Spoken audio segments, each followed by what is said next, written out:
I think we've got it sorted now. Sorry, I had a little bit of an issue there getting the live stream going. But I think it's all on and we're live now. So if we'll wait a couple of minutes just for people to join us and find the stream. The original one that I'd set up, I think it had just stalled and wasn't working properly. So I've just set up a new stream now. So like I say, I'll just wait a couple of seconds just for a few people to join the live event. And then we'll be going through, I've had a number of questions emailed across to me by tenants just wanting to know what's happening. So yeah, it's a live Q&A on the effects coronavirus has had on people's tenancies and what advice and stuff like that I've got just to try and help people out. Because I know it's a very stressful, hard time as it is. Most important thing is obviously that everybody's got to stay safe. But I just want to try and help out and give some advice to make sure that you've got the right information and you know what to do if you are struggling. Let's just have a quick look.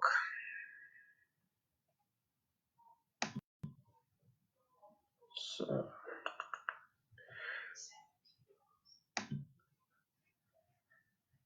yeah, so it looks as though there's a few people joined us now. So, like I say, it's just a live Q&A just regarding the outbreak of coronavirus and what effects it's having on people and their tenancies.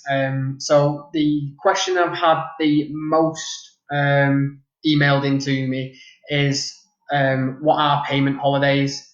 So there's been a lot of talk about payment holidays, and if you've got a mortgage that obviously that you're entitled to one. It's not quite the case. There's a little bit more to it than that. So start off with what a payment holiday is. Like I say, it's not something that everyone's automatically entitled to. It's been put in place to help people who are struggling to pay their mortgages.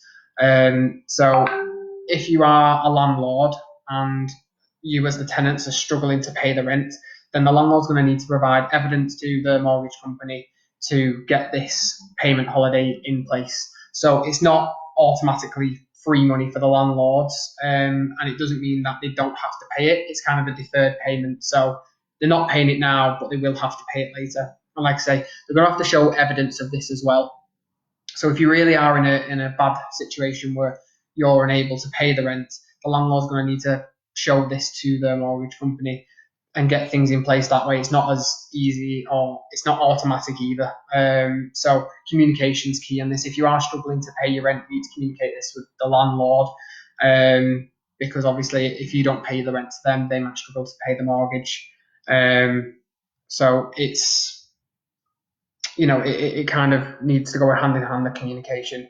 So Hannah's just asked what kind of evidence people are going to need to provide. So if you your employer, if you're no longer employed, if you can prove there's a letter from your employer saying that that they've terminated you or if they've furloughed you or whatever it might be, whatever evidence you can show that you're no longer working, you can no longer provide the rent to your either agent or landlord. That's what you're going to need to show. So, like I say, it's not as simple as some people think, and it's not free rent. So the landlords are going to have to, instead of paying this now, they'll pay it at the end of the term instead. So it's just a deferred payment. So it's not free money, which some people have thought that it is. So this takes me on to my next question. So a lot of people have asked me as well, this is probably the biggest question of what should I do if I can't afford to pay my rent?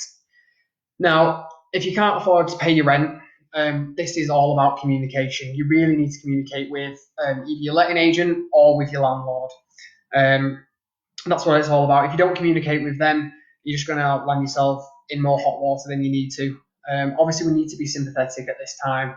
Both us estate agents and landlords understand the situation that you're going through. Landlords and estate agents themselves might be going through the same situation that you are. So we will lend this sympathetic ear, and we will come up with the best resolution to sort this. So what is my advice on it is, if you are struggling to pay the rent, contact the landlord or agent straight away. Pay what you can afford. If you can't afford to pay the full rent, it's always best to pay as much as you can, because any rent that isn't paid will be classed as a late payment, and you will go into arrears. So it's not ourselves, it's not going to have any effect on your credit or anything like that. We understand the situation, but what it will do is obviously you go into arrears, and we need to sort that out as quickly as we can. So the advice is to contact your landlord or your agent, pay what you can afford to pay. Don't just not pay anything because you think, well, if you've been furloughed and you're only getting 80% of your wages, and you think, well, I'm not paying the rent, I can't afford to, sort of thing, is pay what you can. Because obviously, at the end of the day, the more you pay now, the less arrears you're going to be in, and obviously the less worry you've got in the future then. And obviously, if we are getting into arrears, all we need to do is set up a deferred payment. So we'll look at, obviously, if it's going to be, I don't know, let's say you can only afford half your monthly rent for a couple of months and you get a month into arrears. Once we're out of this situation, it's then about setting up a payment plan to get you back up on track with your rent. So there isn't going to be any rent-free periods.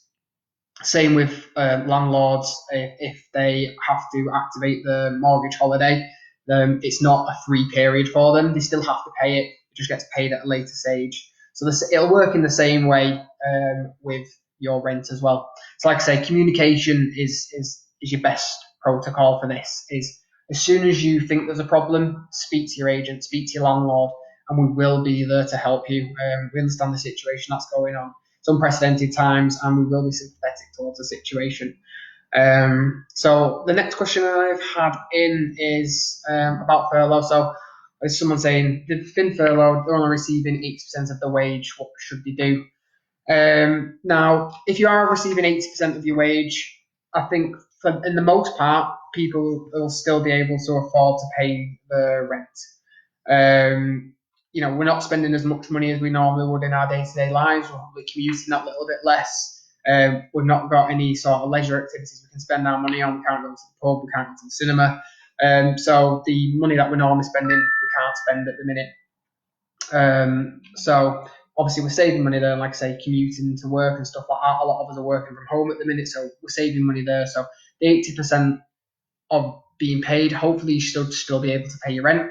If you're not, again, it's all about communication. Speak to your agent or your landlord, pay what you can, and then we'll set up a deferred payment to then obviously work out what we can pay in the future to make sure that your rent's kept up to date and make it a better situation for everybody. There's also a few other options. This is something where you need to speak to your employer and check your contract. But if you've been furloughed, there's nothing to say that you can't then go and seek other employment. So I know a lot of the supermarkets and stuff like that are taking on. Obviously, this isn't going to be an option for everybody. But if you are still worried and you do want to work and get income coming in, then that could be an option for you. It won't affect you being paid by your other employees. So you'll still get your 80%, and you can get income from another source as well. So that's potentially something you can look at. But again, like I say, stress, speak to your employer, have a look at your employment contract, and just make sure it doesn't say anything regarding not working in another place whilst you work at that place as well. Let's have a look at the next question that I've had come in. Can I be evicted during the outbreak? Another very interesting question. It's a good question as well. Short answer is no, can't be evicted. The government have put a suspension on all evictions until the 25th of June this year. It may be extended. It depends how long we're in this situation for. I'm not entirely sure, as nobody is. But at the moment, all evictions are suspended until June this year. Landlord can still serve a Section 8 or a Form 6A notice, but no court proceedings are going to take place until that suspension is lifted. Again, this doesn't mean just stop paying your rent because I can't get evicted. We all want to come out of this stress-free and in a good situation. So again, if you are struggling, it's all about communication. Communication is key in this, and I will repeat that again and again. If you speak to your landlord, if you speak to your agent, you're going to be in a much better scenario than if you just ignore the issue. It won't go away. So yeah, communicate with your landlords and your agents. We're here to help. It's what we're employed to do is help tenants, help landlords, and that's what we will do for you. Next question I've had in similar lines, but opposite way around. So, can I, as a tenant, give notice during the outbreak? The answer is yes. There's no laws that have been brought out to say, prohibits you from giving notice during the outbreak. but I would recommend, for your safety and the safety of obviously everybody else, if you can stay in the property that you're currently in, I would strongly recommend it. Obviously, everybody's health is most important during this time, and if you don't need to move out of your current rental property, then stay put. Obviously, it's going to be a lot logistically harder. I'm pretty sure you won't be able to rent vans or anything like that at the moment, so you may struggle to move out of your property. And if it's not an essential move, again, you're better waiting until we're out of this pandemic. Better for your own health and the health of everybody else around you. So if you can stay in the house, then please do. If you really do need to give notice and you do need to leave the property, then yes, you are well within your rights to do that. Next question I've had come in is about housing benefits. So I've had a question saying, I'm claiming housing benefits, do I still need to pay my rent? I think this kind of refers back to the first question I had of mortgage holidays. I think they may have thought, oh, my landlord's getting a mortgage holiday, means I don't have to pay my rent. Again, which we already said, that's incorrect.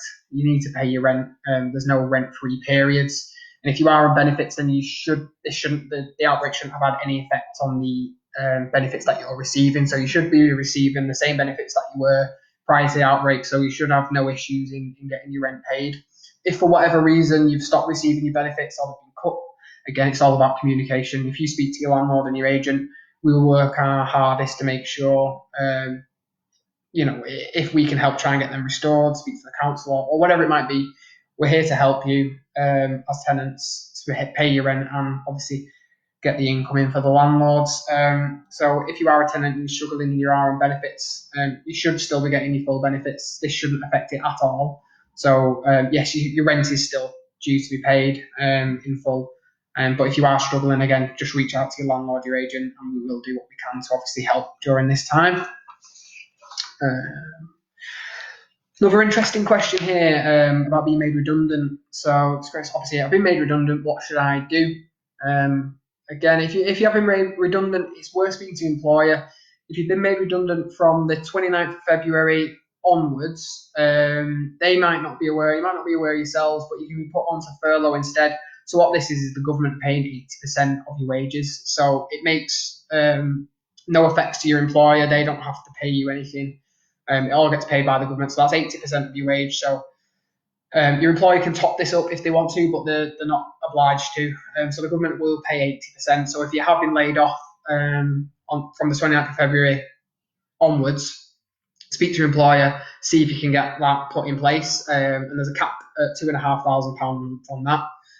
So hopefully that might help you out. If not, and you probably won't do this, then obviously you should apply for housing benefits straight away. If you do need any help on doing that, if you want me to send you over the relevant websites and give you some relevant details for who you need to contact regarding that, drop me a message after the live video. I'll be more than happy to either speak to you on the phone or send you an email with some links and some details on what benefits you might be entitled to and what you can start claiming. But it's important to try and get that in as soon as you can. I know it's a worrying time, and sometimes, but the sooner obviously you start that claim, the sooner the money will come through, the sooner obviously a weight will be lifted off your shoulders.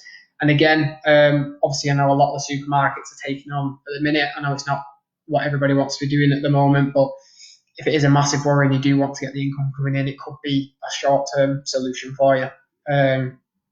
So yeah, that's my advice on that one. Like I say, if you do want any links to what benefits you might be entitled to, just drop me a message after this or send me an email to jack@think-property.com, and I'll be more than happy to share some more advice and some links to where you might be able to get some more relative advice. If anybody has got any questions whilst we're going through this live video, make sure you drop something in the comment and I'll try and answer it as best as I can for you. So next question is, I'm self-employed. I've had a drop in business and I might struggle to pay the rent. What should I do? So again, some similar advice here. If you are self-employed or you own a business, you might be entitled to a grant. So you can get small business rates relief, and you might also be able to get access to the grant of £10,000. the government have made available for small businesses. So with it being a grant, you don't have to pay this money back. It's being gifted to you essentially. So that's helping out a lot of small businesses. Hopefully, should keep a lot of them afloat during this difficult time, and keep them all open once we get back to normal life. But yeah, you can apply for that. And I know obviously they announced, I think it was the middle of last week or early the weekend. Holidays are blending into one at the minute for most, as they are for most people. But the government have announced that for self-employed people, you'll be able to claim 80% of your wages. So just like people who've been employed and are on furlough, you'll be able to claim 80% of your profits. All you need to do is you send them your accounts. Again, I've got some links and stuff for this, so if you want some further details, I can email them across to you or send them you through Facebook Messenger, whatever's easy for you. But yeah, you can claim 80% of your profits, so they'll take, if you've got 3 years worth of accounts, they'll take them 3 years and take the average from that. Same if you've got 2 years, and even if you've only got 1 year of accounts, they'll take the average from that year and pay 80% of that. So I know that was a big worry for a lot of the time for self-employed people. It did take a little while for it to come out, but obviously it's there now. And you can start that process off. In the meantime, again, I don't know if your rental payment's been due and you've not been able to make it because of your drop in business, it's about communicating. So speak to your landlord, speak to your agent, let them know what's happened, that you are making claims to try and get these grants or 80% of your profits paid. And obviously, we understand that it takes time for these things to happen. It's not instant. So although it's going to take some time, it's about communicating with your landlord and your agent what you're doing to make sure that you can pay the rent, and then in turn they'll understand that, and they won't be chasing you then. So it's another weight off your shoulders. Like I say, it's just all key in communicating with your landlord and your agent about your situation. We will understand and we will put stuff in place and let your landlords know, and they'll be understanding about it as well. But the sooner you start working on this, the sooner you'll be in a better situation. And like I said, that weight will be lifted off your shoulders. Last question I had coming in was in regards to repairs. So it's an interesting question. Non-essential repairs, they're not going to be taking place. I think this goes for ourselves and every agent around the country. It's the safest and most logical thing to do. So if you've got a fence panel that's blown down or a window that's blown, or along those lines, as annoying as it might be to have to live with it for now, it's just one of those things. It's going to stay like that until we're out of this situation. It's not worth putting your health or the people coming out to do the repairs' health at risk. So if it's not a necessary repair, unfortunately, it's just going to have to be put on hold until we come out the other side of this and we can get stuff sorted. Now, essential repairs are a different matter. So I don't know if there's some sort of electrical emergency, you've got escape of water, or your hot water, your heating, whatever. I don't think we need heating at the moment. We've got lovely weather, but if your hot water or anything stops working, then they're the issues that will still be getting resolved. So don't worry if you are in need of an essential repair. Get in touch with your landlord. Get in touch with your agent, and they will do what they can to get it sorted for you. Not every person who's doing repairs at the minute will be working, so there may be a slight delay in getting things sorted, but ourselves are working as quickly as we can to get these essential repairs sorted, and the guys coming out to do put measures in place to try and make it as safe as possible for everybody. So it's the simple things of making sure you keep your distance when they get there, and obviously they'll wash their hands when they get to the property, and it's all about just being safe and making sure that everybody else stays safe. So I've got a question here. Can a repair take place if there's no interaction? It all depends, really. If it's an essential repair, yes, it will take place. If it's something that's non-essential, even if there's no contact or anything like that, we're just not taking the risk. It's not worth putting anybody's life in danger for something that's not a necessity.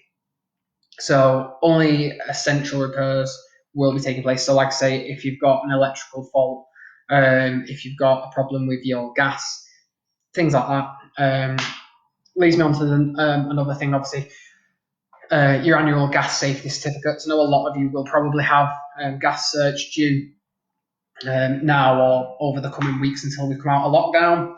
It's a bit of a grey area at the minute. We're still waiting for some further guidance from Gas Safe Register. But from what I've gathered, it's kind of a case of it's not worth putting tenants' life at risk, or nor the people who come out and do the gas certs either. So at the minute, they've been put on hold and will be rearranged as soon as we're out of lockdown and as soon as we're given the guidance from the government that we're allowed to sort of start interacting again. So, all of our properties and every other rental property should have a gas cert in place. Obviously, if there's a gas emergency, it's a different thing.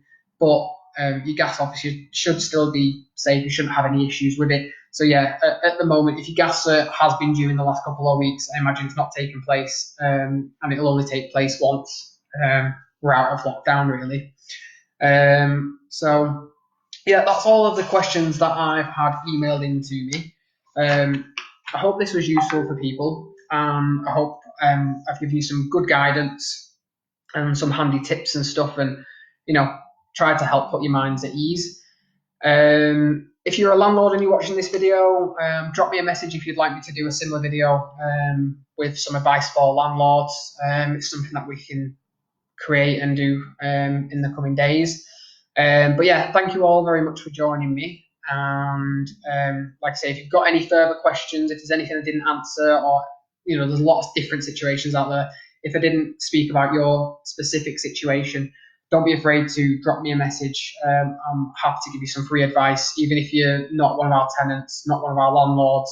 I'm here to speak to you. I'm here to help. That's what my job is, and that's what I want to do. I want to help people during this time because it's a difficult time, something that none of us have faced before. So thank you all again for joining me. I hope it was useful. It's our first live video.